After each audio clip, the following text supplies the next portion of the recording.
You got into the safety business because you wanted to protect people, but somewhere along the way the job started controlling your time, your schedule, your priorities, even your income potential. What if the expertise you've built over the years in the field can give you something more? More freedom, more control, more ownership of your future. I'm Sheldon Primus, the author of 7 Steps to Starting a Profitable Safety Consulting Business and the host of the Safety Consultant Podcast, with more than 350 episodes helping safety professionals become consultants and grow their career. Consulting changed my life. In fact, I'm a full-time RVer, and one consulting contract paid for my home I live in today. Now, I help safety professionals build their own consulting practice through bi-weekly coaching calls, accountability, and personal guidance. But this program isn't for everyone. Start with the Consultant Readiness Audit at sheldon.coach. What if everything we thought we knew about safety was just interference? From the host of the Rated R Safety Show and the founder of Safety FM comes the complete signal transmission trilogy, now available in one powerful edition. Safety, in my opinion, the book that started the conversation. Safety Mutation, where the boundaries of culture, systems, and belief begin to break. And now, Safety Transmission, the final piece of the signal. For the first time, all 3 books are together in one volume. The Signal Transmission Trilogy, Complete Edition. This isn't just about compliance. It's about consciousness. It's about decoding the way we think, lead, and live, inside and outside the system. Whether you've been following the signal since the beginning or you're just now tuning in, this is the version to own. Search Signal Trilogy on Amazon or visit safetyfm.com to get your copy now.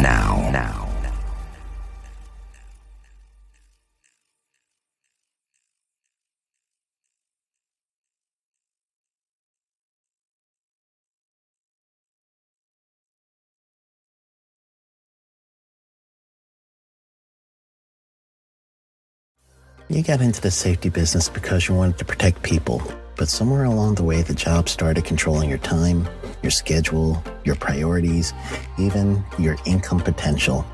What if the expertise you've built over the years in the field can give you something more? More freedom, more control, more ownership of your future. I'm Sheldon Primus, the author of 7 Steps to Starting a Profitable Safety Consulting Business and the host of the Safety Consultant Podcast, with more than 350 episodes helping safety professionals become consultants and grow their career. Consulting changed my life. In fact, I'm a full-time RVer, and one consulting contract paid for my home I live in today.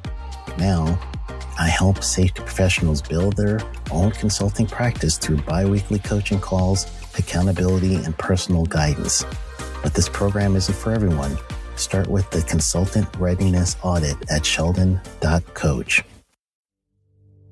What if everything we thought we knew about safety was just interference? From the host of the Rated R Safety Show and the founder of Safety FM comes the complete signal transmission trilogy, now available in one powerful edition. Safety, in my opinion, the book that started the conversation. Safety Mutation, where the boundaries of culture, systems, and belief begin to break. And now, Safety Transmission, the final piece of the signal. For the first time, all 3 books are together in one volume. The Signal Transmission Trilogy, Complete Edition. This isn't just about compliance. It's about consciousness. It's about decoding the way we think, lead, and live, inside and outside the system. Whether you've been following the signal since the beginning or you're just now tuning in, this is the version to own. Search Signal Trilogy on Amazon or visit safetyfm.com to get your copy now.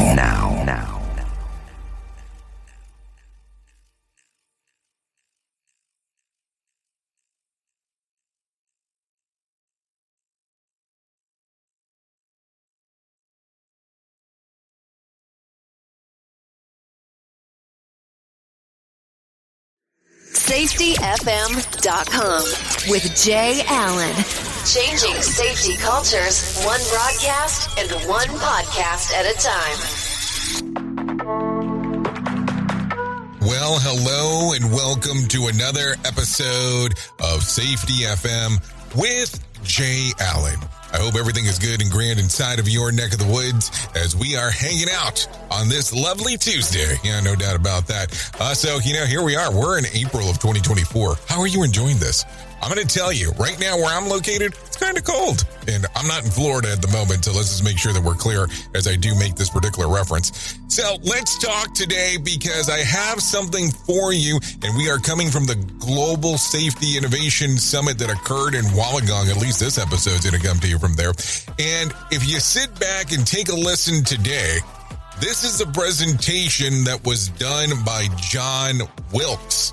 Now, this was good old Wollongong. I want you to sit back today, take a listen to exactly what is going on, because I think you're going to enjoy this one. So sit back and relax. I'll talk to you at the back end here. So take a listen right now here on Safety FM with Jay Allen. Thank you. So just to start off, I'm an American. I'm not dumb. I'm a child of the 70s. Ignorant and gullible. Thank you. Which means I love Kool-Aid. So, and by the way, if nobody has said this to you, happy Valentine's Day. I love you all. And I particularly love my colleagues from the pharmaceutical industry who are here today. So please raise your hand. Are there really a couple of you? Oh, damn.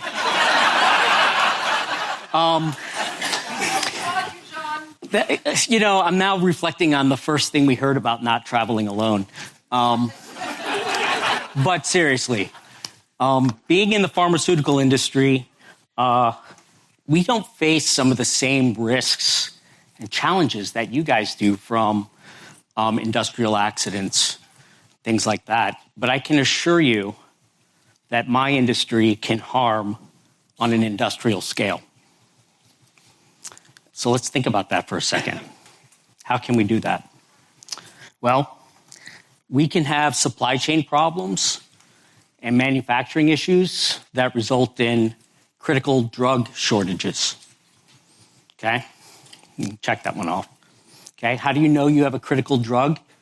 Look in your medicine cabinet for the one with your name on it. Okay? We can have manufacturing issues that result in adulterated product going out on the market. Adulterated is a fancy regulatory word for can harm you, altered in some way. Okay, you can check that one off. We've had that one too. And then finally, the regulatory climate and our internal issues can create affordability crisis for patients. We've had that one too. When I was first exposed to these ideas, my takeaway was that this subject that we're talking about is much bigger than safety. Okay? And that's what really struck me. There's something that I can promise you 100% certainty. I'm not sure anyone's offered you this deal so far this week. All of you have been a patient, will be a patient, know a patient, or know someone who will be a patient at some point in their lives. This subject impacts each one of you deeply and personally. You should be thinking about this. And my industry has not done enough in this space to apply this thinking and these ideas. We're working on changing that. So I'd like to get started. I think this is forward. All right. Okay. So we're all in different places of your journey, okay? But at some point you started, right? You were going to do this hop thing. And then they've asked you to lead it. okay? So now you're faced with this question of now what am I going to do? So in every sense of the phrase, making the decision to embrace the blue line and understand it is a critical decision. You can't go back. So there's a couple of quotes that I quite like. Okay, the standard you walk by is the standard you accept. And when I looked this one up and found it was an Aussie, I was like, wow, that's like pandering 101. So I'll take this one. Okay. To me, this is kind of a call to leadership, right? How can you see a condition today and find it unacceptable when that same condition existed last week and you walked right on by it? The other one that I quite like, in life you get what you tolerate, kind of maybe target some of the frontline folks, all right? If you see something, it's a problem, let's get engaged. Let's try to solve it. You see, something we heard yesterday from the legal folks, we have a duty to act. You can't unsee the blue line. Once you've taken that step, you're compelled to do something about it. Okay? That's pretty important. So my presentation title, something about governance and understanding the blue line. And, when they gave me that title, first thing I thought was, I guess the presentation on taxation policy was already taken. So I'll do the best I can with that. So I think I know what governance is. I think all of you probably know what governance is. But I looked it up anyways. The processes by which organizations are directed, controlled, and held to account. Interesting. It includes the authority, accountability, leadership, direction, and control exercised in an organization. This comes to you from governancetoday.com, which is further evidence that the internet has absolutely everything.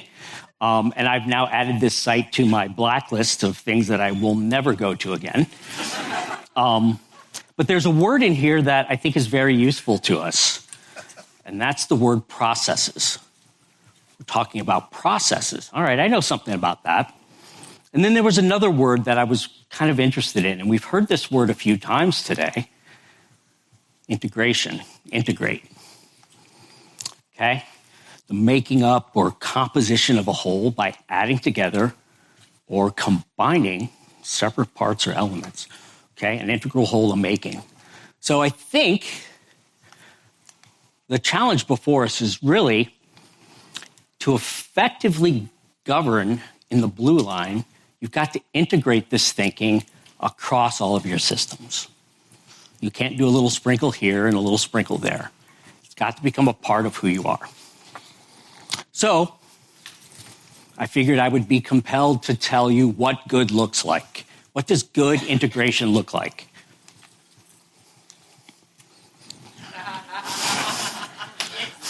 Okay. I guess, what are these called? Caramello koalas. Caramello koalas, all right? Dairy milk, milk chocolate, smooth flowing caramel. I understand that candy in Australia is called lollies. Is that correct? Okay, very good. In America, we call candy candy. And this one's quite popular in my neck of the woods. I'm quite fond of this one. And of course, this one's been around.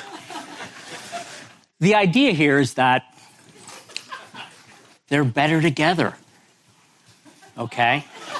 By coming together, we have the ability to create something new that's better than what came before it. And that's what we need to be thinking with this integration idea of HOP into our organizational systems. Okay, so your integration goals. You have to establish that this is the way we're going to do business.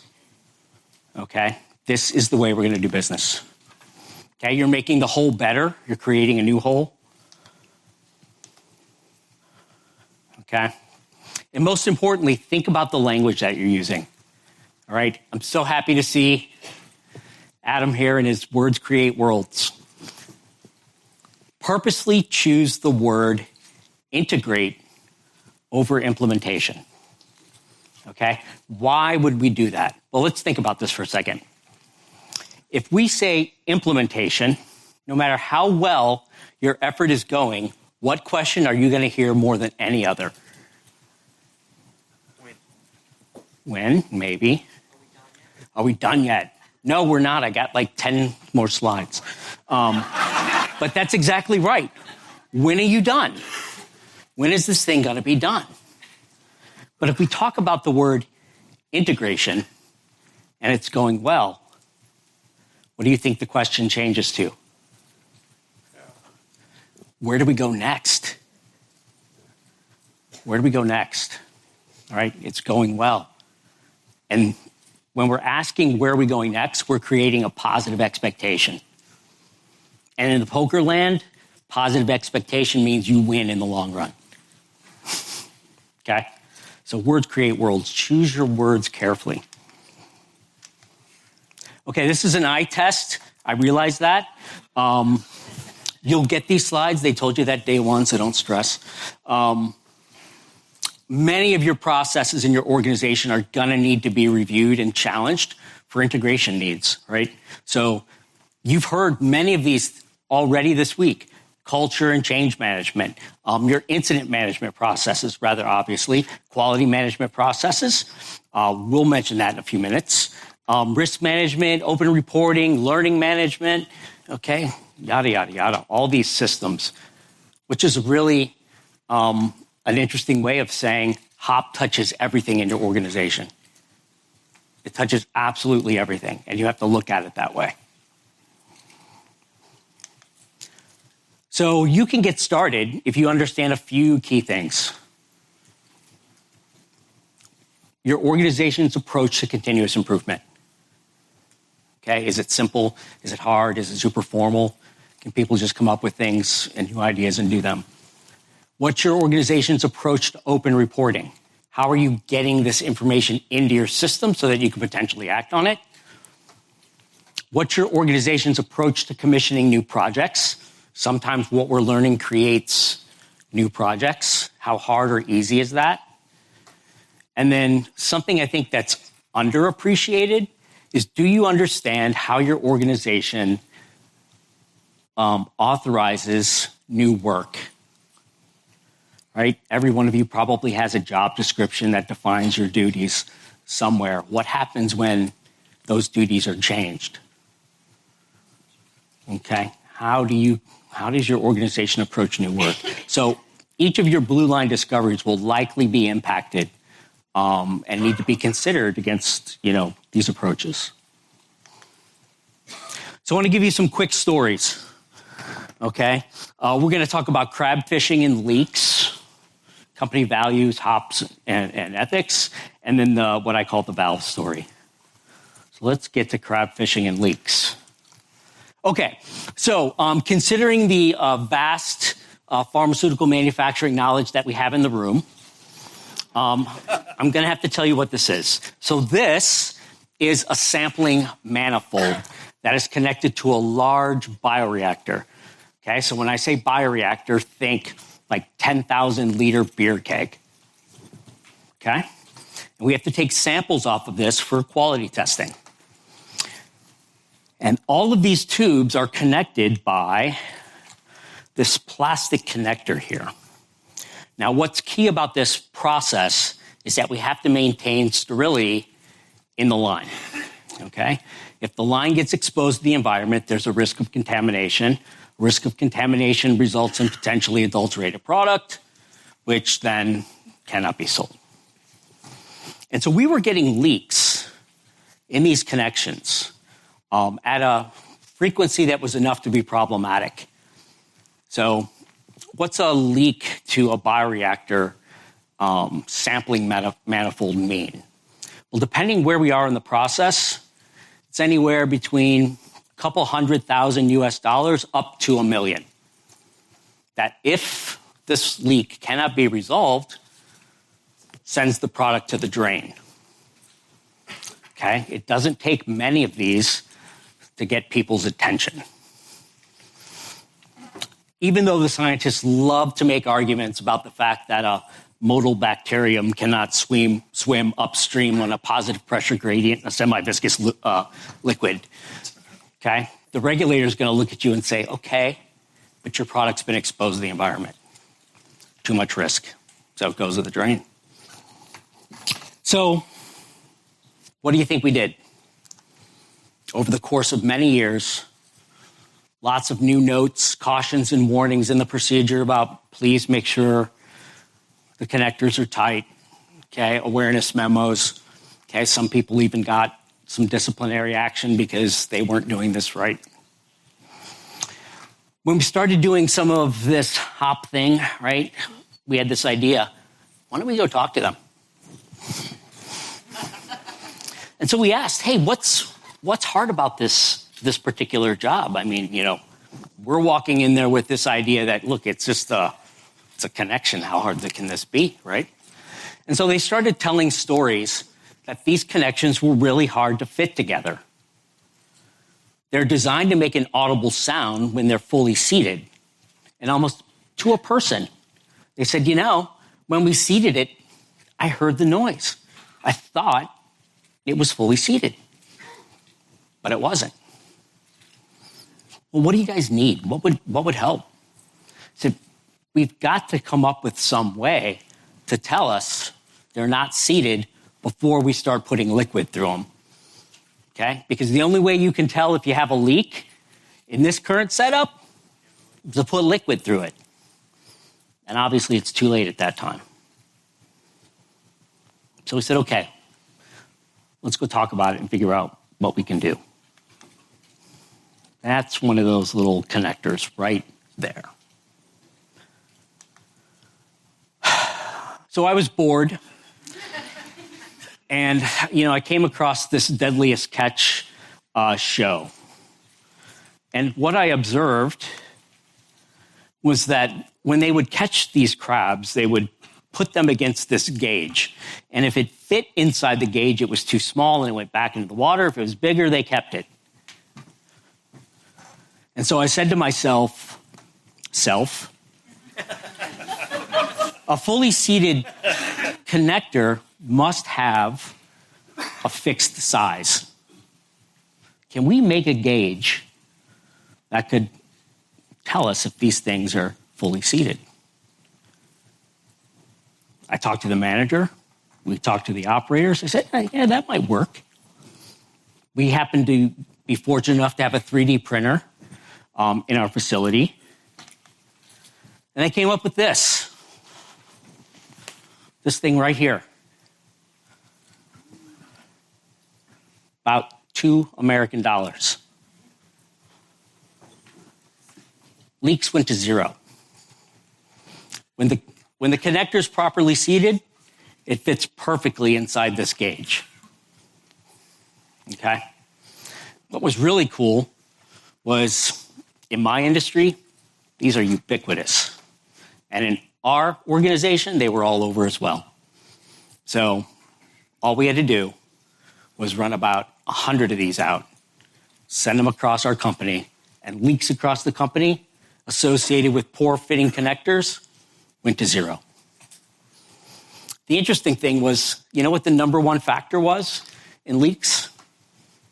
It's variable hand strength of humans. Okay? The thing we heard over and over and over was, it's really hard to get them fully seated. And having a second person come around behind them and check, who might have similar hand strength, wasn't going to detect it. Okay? So when we engage the people who do the work, we have a tremendous opportunity to learn from them. Okay? Help them by giving them what they need to be successful. Crab fishing and leaks. Okay, so in my organization, I set up an intranet page because I wanted to do some education and a little bit of advertising and get people in my organization interested in some of these ideas. And so one day, a colleague and I, we got a phone call from the folks who were working on our code of conduct education program. Immediately, I thought I was in trouble because I get in a little mischief every now and then, particularly on my webpage at work where I challenge the status quo a bit.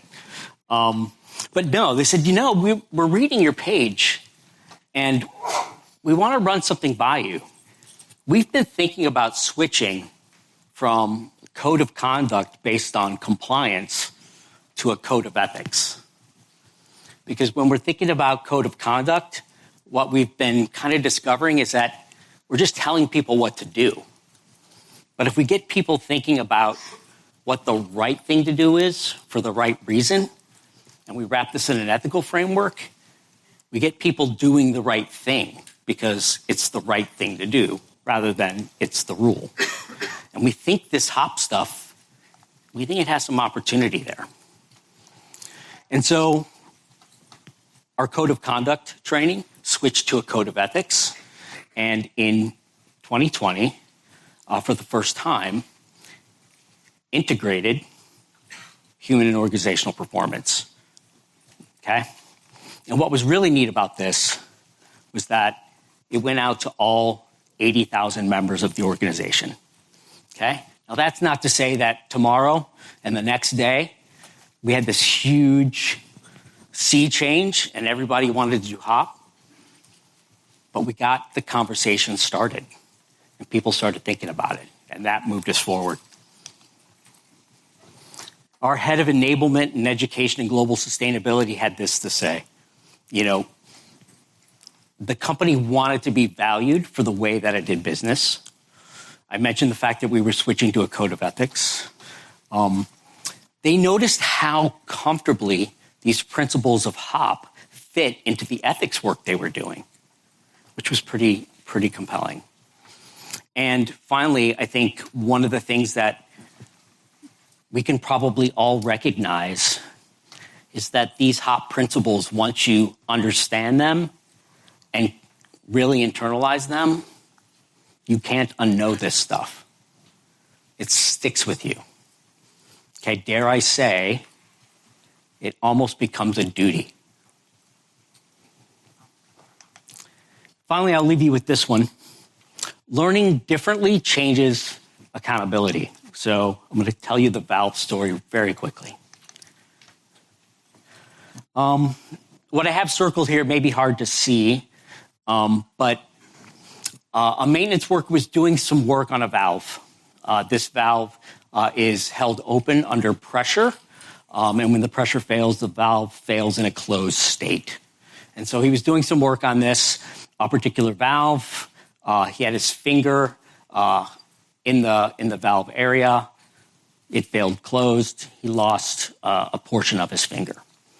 And so when we finally had the opportunity to talk to him and understand what had happened, the first thing he said was, what happened to me was absolutely my fault. Okay? So let's figure this out. Of course, there was your standard investigation report, and the direct cause was a lack of discipline to adhering to procedures. Okay? And then we said, well, let's look into this a little bit more. So we did this event and causal factor charting, and ultimately what we found was a story that was very rich in context, a story about the fact that there wasn't a standard way of doing it, the fact that every maintenance technician had their own setup where they put the compressor to attach to the valve to apply the pressure to put it in an open state and do the maintenance. The fact that it's a two-person job and one person had to go get materials because all the materials they needed for the job weren't there at the time. And of course, they're on a schedule because it's manufacturing, so we've got to get back to manufacturing. And oh, by the way, this particular process is really nasty. It's hard on these valves, so they're constantly getting changed, okay? So tremendous burden. And ultimately, the idea here is that when you engage and learn more and you learn differently, this idea of accountability changes from really an individual to the system. And I like this quote from Todd when he says, look, fix the system, don't affix the blame, right? When we look inside this particular event, you see system failure upon system failure, okay? And so, unfortunately, my organization here learned the lesson the hard way. Okay, so that's about all I have for you. I'd love to keep sharing, keep the conversation going. So you can find me on LinkedIn, grab me there, and get curious. So if you take a listen right there, pretty impressive presentation, no doubt about that. So if you want to find out more about John Wilkes, as he does reference, go to LinkedIn and find out more about what's going on. Also, a lot of questions have been coming in lately about when is our next in-person event that is open to the public. Well, in September of this year, 2024, the 10th through the 12th, you can come and hang out with us in Santa Fe, New Mexico with the Conklin Conference number 3. If you want to find out more information about what's going on, go to safetyfm.io. That's safetyfm.io for some more information about the event that will be happening in Santa Fe, New Mexico. And we'll be talking about human and organizational performance. Would love to see you there. Anyways, this has been Safety FM with Jay Allen featuring John Wilkes. Hopefully you enjoyed it here. And we'll talk next time. Bye-bye for now.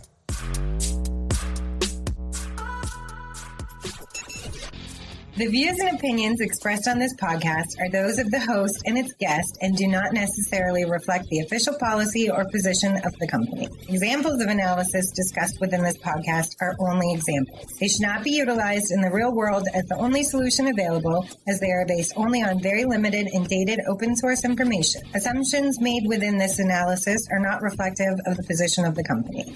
No part of this podcast may be reproduced, stored in a retrieval system, or transmitted in any form or by any means, mechanical, electronic, recording, or otherwise, without prior written permission of the creator of the podcast, Jay Allen. You got into the safety business because you wanted to protect people, but somewhere along the way, the job started controlling your time, your schedule, your priorities, even your income potential. What if the expertise you've built over the years in the field can give you something more? More freedom, more control, more ownership of your future. I'm Sheldon Primus, the author of 7 Steps to Starting a Profitable Safety Consulting Business and the host of the Safety Consultant Podcast, with more than 350 episodes helping safety professionals become consultants and grow their career. Consulting changed my life. In fact, I'm a full-time RVer, and one consulting contract paid for my home I live in today. Now, I help safety professionals build their own consulting practice through bi-weekly coaching calls, accountability, and personal guidance. But this program isn't for everyone.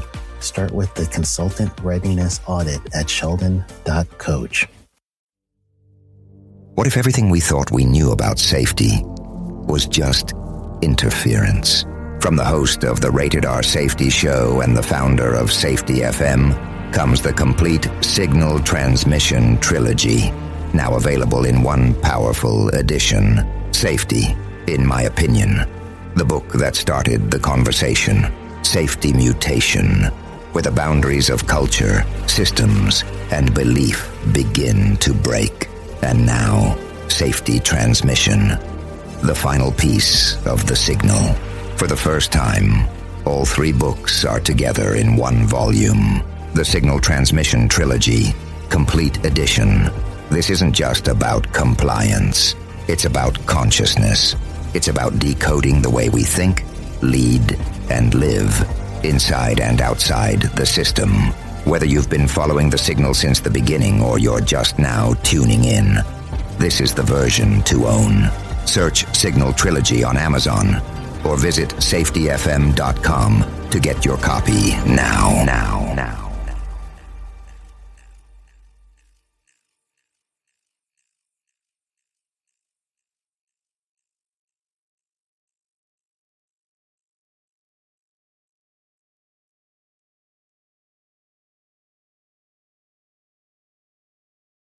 You got into the safety business because you wanted to protect people, but somewhere along the way, the job started controlling your time, your schedule, your priorities, even your income potential. What if the expertise you've built over the years in the field can give you something more? More freedom, more control, more ownership of your future. I'm Sheldon Primus, the author of 7 Steps to Starting a Profitable Safety Consulting Business and the host of the Safety Consultant Podcast, with more than 350 episodes helping safety professionals become consultants and grow their career. Consulting changed my life. In fact, I'm a full-time RVer, and 1 consulting contract paid for my home I live in today. Now, I help safety professionals build their own consulting practice through bi-weekly coaching calls, accountability, and personal guidance. But this program isn't for everyone. Start with the Consultant Readiness Audit at sheldon.coach. What if everything we thought we knew about safety was just interference? From the host of the Rated R Safety Show and the founder of Safety FM comes the complete signal transmission trilogy, now available in one powerful edition. Safety, in my opinion, the book that started the conversation. Safety Mutation, where the boundaries of culture, systems, and belief begin to break. And now, Safety Transmission, the final piece of the signal. For the first time, all 3 books are together in one volume. The Signal Transmission Trilogy, Complete Edition. This isn't just about compliance. It's about consciousness. It's about decoding the way we think, lead, and live, inside and outside the system. Whether you've been following the signal since the beginning or you're just now tuning in, this is the version to own. Search Signal Trilogy on Amazon or visit safetyfm.com to get your copy now.